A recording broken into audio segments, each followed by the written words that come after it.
વાવ થરાદ અને સુઈ ગામના દરેક ઘર પણ ખતમ થઈ જતે, એમની ઘર વખરી પણ ખતમ થઈ જતી. એટલે આ નુકસાન તો ફક્ત ભગવાન જ પૂરું કરી શકે. આ તો ફક્ત નેતાઓ તો એમના ફોટા માટે, એમની વાહવાઈ માટે અહીંયા આવેલા હતા. ઘણી બધી સંખ્યાની અંદર ગાંધીનગર 12 તારીખે ખેડૂતો આવવાના હતા. સરકારશ્રીએ વાતો કરેલી હતી, મોદી સાહેબે વાતો કરેલી હતી કે ખેડૂતોના ડબલ ભાવ થશે, યોગ્ય વળતર નહીં આપે તો ઉગ્ર આંદોલન પણ બનશે. પણ ફોટો જેટલું પડાયો, જેટલી પબ્લિસિટી લી, એના બદલામાં 10% ફાયદો મળ્યો છે ખેડૂતોને ત્યાં. હજી સુધી એમને વળતર આપેલો નથી. ખેડૂતો રાડ પાડી રહ્યા છે. વાતો કરી હતી મોટી મોટી, નેતાઓ અહીંયા આવીને ઉતરી ગયા હતા. એટલે અમે આ કંપનીઓને છોડવાના નથી. આવતા સમયની અંદર આ કંપનીઓના વિરોધમાં અમે જાહેરમાં આવવાના છે. કારણ કે આ કંપનીઓ અમારા ખેડૂતોને લૂંટવાનું ષડયંત્ર રચ્યું છે. કારણ કે આજની બેઠેલી સરકાર એમની સાથે છે એવું સ્પષ્ટ સાબિત થાય છે કે આ જમીનો જે નેતાઓએ ખરીદી છે એમના 1 વીઘાના 7 કરોડ રૂપિયા આ સરકારે ચૂકવ્યા છે. 20 રૂપિયા 1 મીટરના એટલે 2 લાખ રૂપિયા ચૂકવણો કરવાનો જાહેરાત કરી છે. કહીએ છીએ કે જેટલા અમન કરવા, પણ આવતા સમયમાં જ્યારે અમારા જે તે નેતાઓએ અમને હેરાન કરેલા છે એમનું પરિણામ એમને ભોગવવું જ પડશે. આવતી ચૂંટણીની અંદર આ લોકોને પરિણામ ભોગવવા માટે તૈયારી પણ રાખે. આ મીડિયાની માધ્યમથી પણ અમે કહેવા માંગીએ છીએ નેતાઓને કે જેવી રીતે અમારા ખેડૂતોનું જે શોષણ કરવાનું સમર્થન આપો છો તો આવતા સમયની અંદર તમારું પણ શોષણ થશે. તો લોકો એવું કહે છે કે અમરાભાઈ માટે અમે લોકોએ આંદોલન કર્યું, અમે સાથે રહ્યા, પણ અમરાભાઈએ તો છેલ્લે સમાધાન કરી લીધું હતું. અમારા વિસ્તારની અંદર નેતા આવે ને તોય 2 થી 3 પોલીસની ગાડીની આયોજન કરી અને પછી આવે છે. આનું પરિણામ પણ સરકાર ભોગવશે. અથવા પીએમ સાહેબ આઈને બોલે છે ને, એનો મતલબ શું છે? તમે સાચું કહ્યું, પીએમ મોદી સાચું કહે છે? મોદી સાહેબ તો આખા દેશનો વહીવટ લઈને બેઠા છે ને ભાઈ. એમની વાત અલગ અને અમારી હાલ. એમને તો અદાણીની વાત હોય, અંબાણીની વાત હોય, આ વાત હોય, ખેડૂતની વાતની તો ખબર ના હોય સાહેબની કદાચ. એટલે કદાચ ભૂલ થતી છે સાહેબની. આવક કંપનીઓની ડબલ થઈ છે.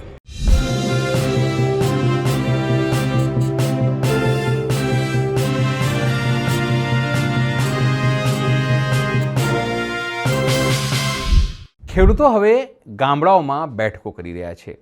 દિવસ અને રાત ગામડાઓ આ શિયાળામાં પણ ગરમ થઈ રહ્યા છે. ગરમ પોતાની માંગણીઓને લઈને, પોતાની જે નુકસાની વળતર છે એને લઈને, અને જે તેમને સતત સરકાર તરફથી કે તંત્ર તરફથી કનરગત થઈ રહી છે તેને લઈને.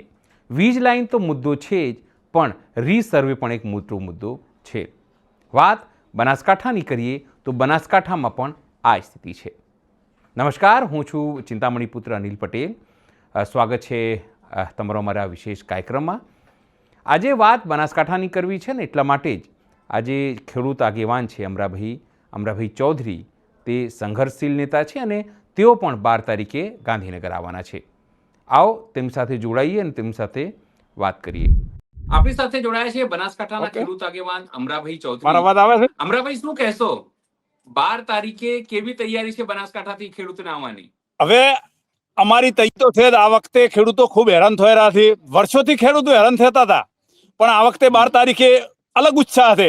કારણ કે જે કિસાન સંઘ લોકોએ જે અવાજ ઉઠાવ્યો છે એ અમારા ખેડૂતોના હિત માટે ઉઠાવેલો છે.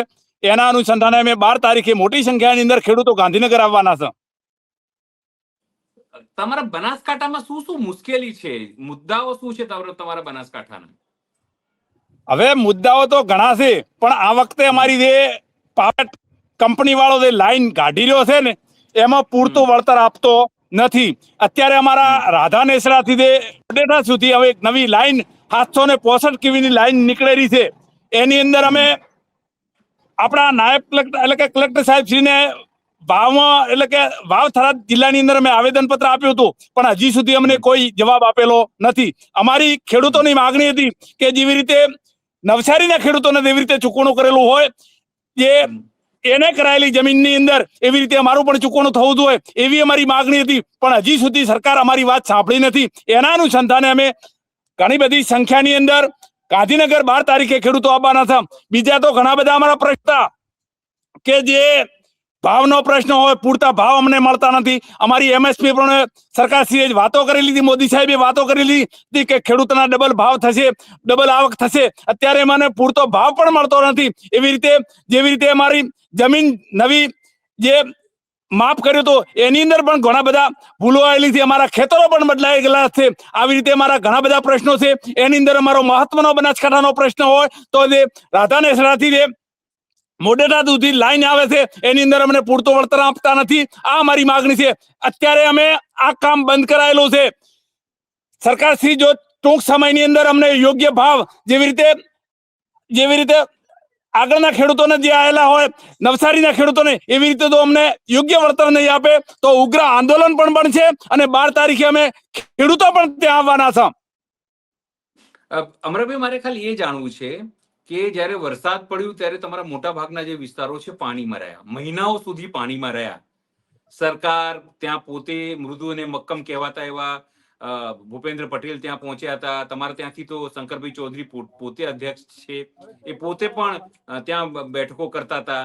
તો એનો કોઈ ફાયદો મળ્યો? સરકાર આટલી બધી રનિંગ કરી, ત્યાં આવીને ત્યાં લોકોને મળ્યા, બધું ફોટો પડાયો, બધી વસ્તુ કરી, પણ ફોટો જેટલું પડાયો, જેટલી પબ્લિસિટી લી, એના બદલામાં 10% ફાયદો મળ્યો છે ખેડૂતોને ત્યાં? અત્યારે અમારા વિસ્તારની અંદર જ્યાં જ્યાં નુકસાન થયું હતું ને અહીંયા પૂરતું વળતર મળેલું નથી. જે વાવ, થરાદ, સુઈગામ આ વિસ્તારની અંદર ખૂબ નુકસાન થયું હતું. હજી સુધી એમને વળતર આપેલું નથી. ખેડૂતો રાડ પાડી રહ્યા છે. અત્યારે આવેદનપત્ર આપી રહ્યા છે. હજી સુધી કોઈને વળતર મળ્યું નથી. વાતો કરી હતી મોટી મોટી, નેતાઓ અહીંયા આવીને ઉતરી ગયા હતા, પણ અત્યારે અમને પૂરતું વળતર મળેલું નથી. એના અનુસંધાને અમારા વિસ્તારની અંદર પાછોતરો વરસાદ થઈ એટલે કે કમોસમી વરસાદ થયો હતો. એના લીધે પણ અમારા વિસ્તારની અંદર ખૂબ નુકસાન થયું હતું. આખા વિસ્તારની અંદર નુકસાન થયું હતું. સરકારશ્રીએ ત્યાં ગામ સેવક હોય, તલાટી હોય, ખેતરોની અંદર ફોટા પાડ્યા હતા, પણ એમને સરકારે જાહેરાત કરી હતી કે તમારી અંદર ફક્ત તમે ફોર્મ ભરી લો, તમને પૂરતો વળતર આપવામાં આવશે. અને સરકારશ્રીએ 10,000 કરોડનું એક પેકેજ જાહેર કર્યું હતું. અને અહીંયા 25% કે 50% કે 30% ખેડૂતોને પણ હજી વળતર મળ્યું છે. અમારી એ પણ અમારી માગણી છે. ખાસ કરીને જે તમે વાત કરી એ પ્રમાણે તમારા ત્યાંથી તો કોંગ્રેસના સાંસદ છે બનાસકાંઠામાં, પણ ધારાસભ્યોની વાત કરીએ તો છેલ્લે સ્વરૂપજી બી જીતી ગયા. મહત્તમ ધારાસભ્ય ભાજપના છે, ત્યાં મંત્રી પણ છે, ત્યાં અનેક પ્રકારના તમારા મોટા નેતાઓ જે છે ભારતીય જનતા પાર્ટીના છે. તો શું તમે ભારતીય જનતા પાર્ટીના જે લોકો છે એમને કહેતા નથી કે ભાઈ આટલી બધું નુકસાની છે? હું પોતે પણ આવ્યો તો મને ખબર છે, જોયું છે મેં પાણી કેટલું હતું ત્યાં. પાણી જઈ શકાય નહીં. હજુ પણ મને લાગે છે ગામડાઓ એ નુકસાનીઓથી બહાર નહીં નીકળી શક્યા હોય.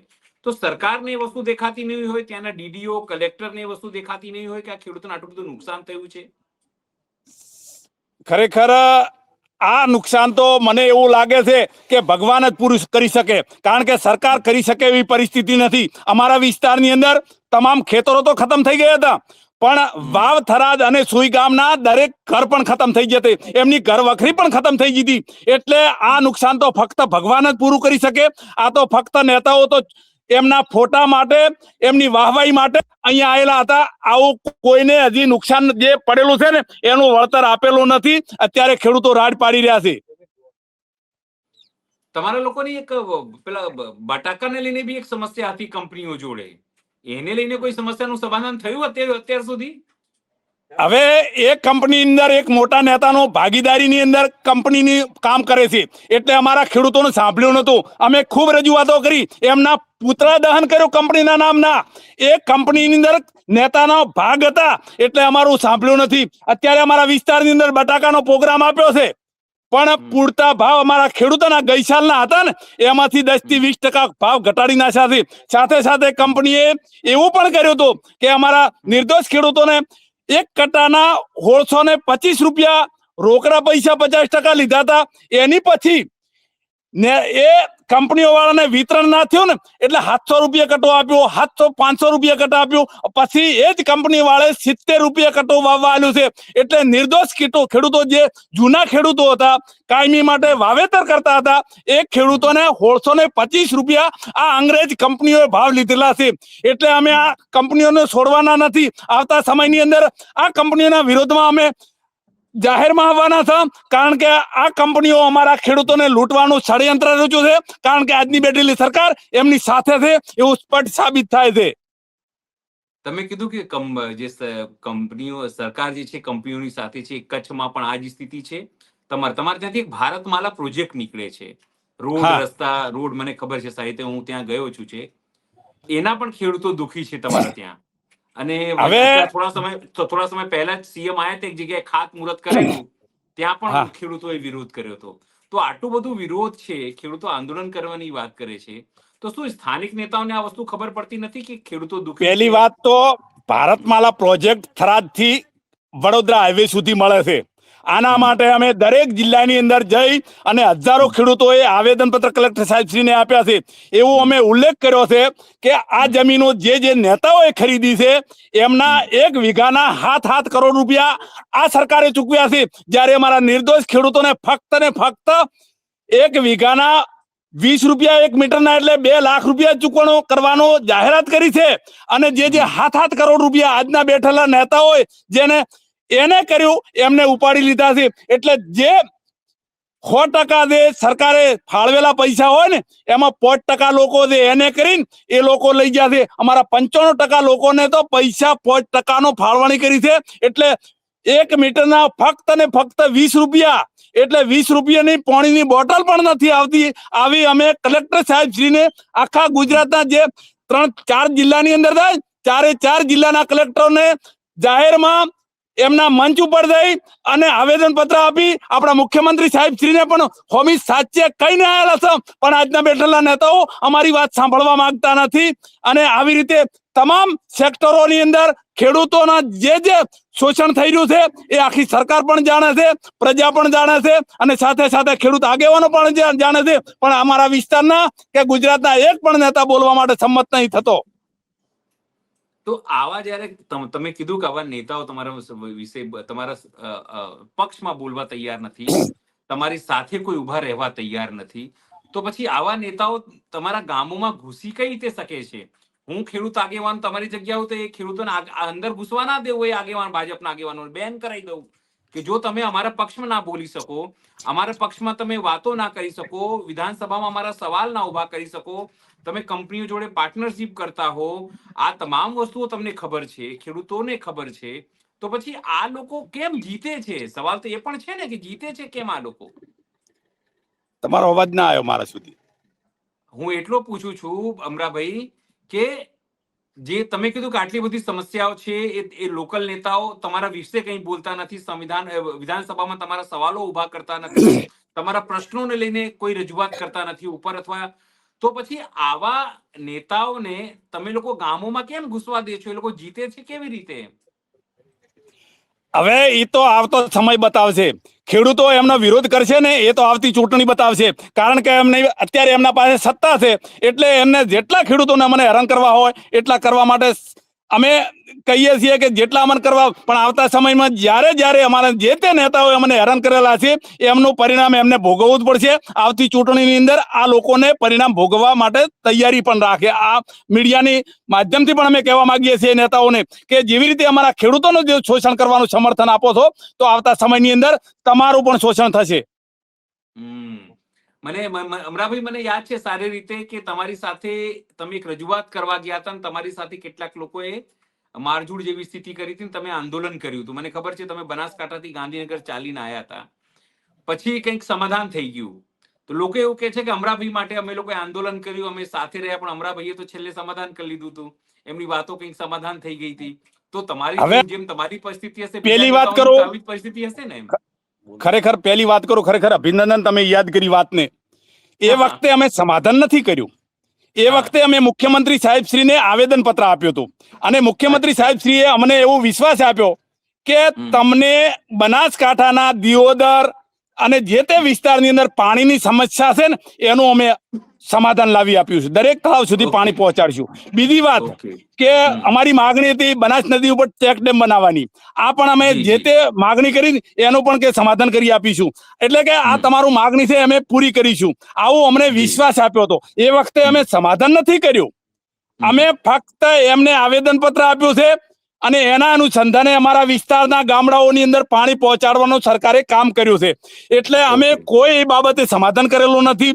એ દિવસે અમે દિયોદરથી નીકળ્યા હતા અને ગાંધીનગર માનનીય મુખ્યમંત્રી સાહેબશ્રીને આ અમારી રજૂઆત કરવા માટે આવેદન પત્ર આપવા માટે નીકળેલા હતા અને એના અનુસંધાને સરકારે અમારી વાત સાંભળવા માટે એક દિવસ પહેલા અમને બોલાવી અને અમારી વાત સાંભળી હતી. એટલે અમે જે એ વખતે સમાધાન કોઈ આજ સુધી અમારું સમાધાન નહીં થયેલું.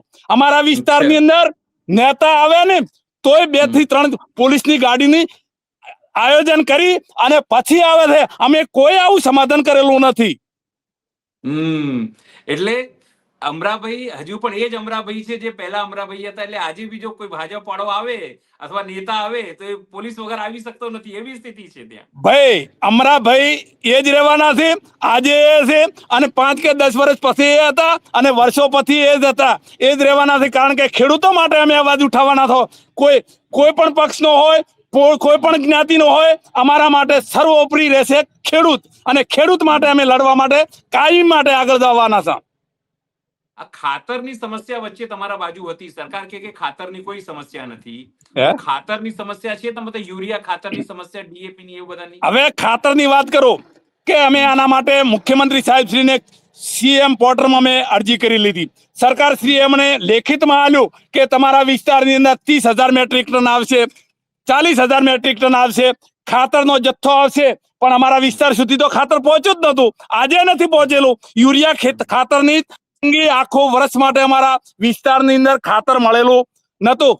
એના માટે અમે રજૂઆતો કરી, સરકારશ્રીને ખૂબ રજૂઆતો કરી, પણ સરકારશ્રી અમારી સિઝન પૂરી થી ને વાવેતર થી 40 કે 30 દિવસ સુધી ખેડૂતોને ખાતર દોવે, શિયાળુમાં કે ઉનાળુમાં કે ચોમાસુમાં. પણ એ 30 કે 35 દિવસનો જે સમય હતો ને એ અમારો નીકળી ગયો. સરકારે અમને પૂરતું ખાતર આપેલું નથી, એ સરકારે પણ કબૂલેલું છે અને અમારી પણ માગણી સતત ચાલુ રહી. સરકાર અમારા વિસ્તારના ખેડૂતોનો તમામ પાક જે 100% જે પાકવાનો હતો ને એમાં 20 થી 25% યુરિયા ખાતરને લીધે માઇનસ જવાનો છે, એ સરકાર પણ જાણવાની છે. એટલે આવતા સમયની અંદર આનું પરિણામ પણ સરકાર ભોગવશે. કારણ કે અમારા વિસ્તારની અંદર પૂરતું જે ઉત્પાદન થવાનું છે એની અંદર તો ફેર પડી જવાનો છે. કારણ કે યુરિયા આ વર્ષે અમને પૂરતો મળતો જ નથી, અને યુરિયા ખાતર નથી મળતો ને એ પણ હું આજે કહેવા માંગુ છું કે યુરિયાની થેલી 1500 રૂપિયાની આવે, અમને 270 રૂપિયા યુરિયા થેલી આપે છે સરકાર. અને કંપનીઓ વાળા અને અહીંના એગ્રો વાળા તમામ એક છે. આની અંદર 1200 થી 1300 રૂપિયા સબસિડી આવે છે. આ લોકો અમને એવો ખરેખર જાહેરમાં કહીએ છીએ કે ફક્ત ને ફક્ત યુરિયા ખાતર 1000 મેટ્રિક ટન આવ્યું, 5000 મેટ્રિક ટન આવ્યું, 50,000 મેટ્રિક ટન આવ્યું, આવી ખાલી યાદીઓ જ હોય છે. એમને તો ફક્ત ને ફક્ત એમની સબસિડીની ઉપર જ રસ હોય છે, ખાતર ઉપર આજની બેઠેલી સરકારને રસ જ હોતો નહીં. જો આટલું ખાતર આપે તો અમારા વિસ્તારની અંદર પૂરતું ખાતર મળી. હા, હું એવું પૂછું છું કે તમારો વિસ્તાર છે પશુપાલનમાં બી આગળ છે, જેમ ખેતીમાં તમે આગળ છો, બટાકામાં આગળ છો, પશુપાલનમાં પણ આગળ છે. એના કારણે જ બનાસ ડેરી ચાલે છે. સવાલ એ છે કે વડાપ્રધાન થોડા સમય પહેલા ત્યાં આવ્યા હતા અને કહેતા હતા કે આ બહેનો જે છે અહીંયાની એ લાખો રૂપિયા આ પશુપાલનથી કમાય છે. તો શું સાચે જ પશુપાલનમાં લાખો રૂપિયા કમાવા જેવી સ્થિતિ અત્યારે છે? હવે પશુપાલનનો ધંધો છે ને એ કોઈ પણ ધંધો ના હોય એના માટે અમારે મજબૂર બનવું પડે. ઘરના દીકરાઓ નોકરી ના કરતા હોય, કોઈ મોટો બિઝનેસ ના હોય, કોઈ દુકાનો ના હોય, એના અનુસંધાને કોઈ પણ ના રસ્તો હોય ત્યારે પશુપાલનનો રસ્તો અમારે અપનાવવો પડે. એવા ખેડૂતોનો પાકી વાત છે. જે લોકો ધંધાથી સંકળાયેલા છે, જેના લોકોના દીકરાઓ નોકરી કર્યા છે, એ લોકોએ પશુપાલકને કાઢી નાખ્યો છે, એ રાખતા નથી. એટલે આ અમારી મજબૂરીનો ધંધો છે. અમે પશુપાલન અમારા વિસ્તારની અંદર જે લોકો કરે છે એ ના કરે તો એ ભૂસી મરે. કારણ કે એમને મજબૂરી ખાતર કરવો પડે છે. અને એની અંદર કોઈ પણ ભોગે અમારે ના કરે તો અમારે વ્યવહાર ખેડૂતોને જે થતો હોય કે લાઇટ બિલ ભરવું છે, પછી એમના વ્યવહાર ઘર વ્યવહાર છે, પશુપાલન ના કરે તો ચાલે નહીં. એના અનુસંધાને થઈ રહ્યો છે. એટલે અમારા વિસ્તારની અંદર જે લોકોએ વેલસેટ થઈ ગયા છે ધંધાની અંદર, નોકરીની, એ લોકો પશુપાલન કાઢવા માંડ્યા છે. અને એ વાતો કરતા હોય મોટી મોટી કે આટલું વધે, પણ જેને વધારે પશુઓ રાખેલો હોય એને વધારે આવક થાય, ઓછો આવેલો ઓછો, પણ એની અંદર લગભગ 75% તો ખર્ચામાં જતું રહે છે. 75% તો પશુના ખર્ચામાં જતું રહે છે. એ જે દુધાળા પશુ હોય એમને, જે દુધાળાના પશુ હોય ને એ દુધાળા પશુનો ખર્ચો 25% વધે છે ને એ પાછો એમાં જતો રહે છે. એટલે ખાલી ઓકડા જ મોટા હોય છે, આવક આટલી બધી અમે દેખાતી નથી. અમે પણ ઘણા બધા પશુપાલનો રાખીએ છીએ, પણ આવી તો આવક કરોડો રૂપિયાની વાતો તો અમે ખરેખર મિટિંગોમાં જ હોભળીએ છીએ. આવક કોઈ દેખાણું નથી આજ સુધી. અથવા પીએમ સાહેબ આઈને બોલે છે ને એનો મતલબ શું છે? તમે સાચું કહો, પીએમ મોદી સાચું કહે છે? હવે સાહેબ એ અલગ છે અને અમે સીધી લીટીમાં જમીન ઉપર ખેડૂત તરીકે કામ કરવા વાળા વર્ગ છે. મોદી સાહેબ તો આખા દેશનો વહીવટ લઈને બેઠા છે ને. ભાઈ એમની વાત અલગ અને અમારી અલગ. એમને તો અદાણીની વાત હોય, અંબાણીની વાત હોય, આ વાત હોય, ખેડૂતની વાતની તો ખબર ના હોય સાહેબની કદાચ, એટલે કદાચ ભૂલ થતી છે સાહેબની. બરાબર છે. હવે બીજી એક વાત, ભાજપના નેતાઓ આવે છે ગામડાઓમાં ત્યારે એવું કહે છે કે તમને તો 6,000 રૂપિયા આપીએ છીએ પીએમ ભવિષ્ય નિધિના, 6,000 રૂપિયામાં તો તમારું તો ઘણું બધું કામ આખું વર્ષનું ચાલી જતું હશે, એવું છે કઈ? હવે મારી વાત સાંભળો. 6,000 રૂપિયા એની વાત એટલે કે મફતના ભાવે એમને અનાજ અને લોકોનું પેટ ભરવાનું છે, દેશનો પ્રજાનું હિત માટે કરેલા છે. અમને 6,000 આપી અને અમારે કરોડો એટલે લાખો રૂપિયાનું જે અનાજ અને કોઈ બટાકા કે રાયડો કે જે પાકતો હોય એ મફતના ભાવે સરકારને લેવું છે. એટલે ખાલી આ તો લોલીપોપ છે. શું છે?